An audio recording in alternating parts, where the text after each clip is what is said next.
প্রথমবার কেক নেওয়ার পরেই কাস্টমার আবারও কথা দিয়েছে নেক্সট টাইম আবারও আমার থেকে কেক নেবে।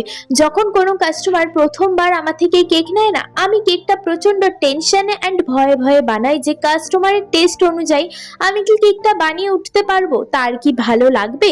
কিন্তু যখন রিভিউটা আসে আমি এতটা খুশি হয়ে যাই, সেই কথাটা হয়তো তোমাদেরকে বলে বোঝাতে পারবো না যে আমি কতটা পরিমাণ খুশি হয়ে যাই।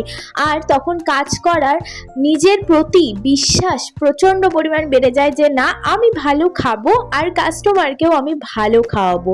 আর এই কেকটা কাস্টমার আমাকে অর্ডার করেছিল তার বাবা মার অ্যানিভার্সারির জন্য।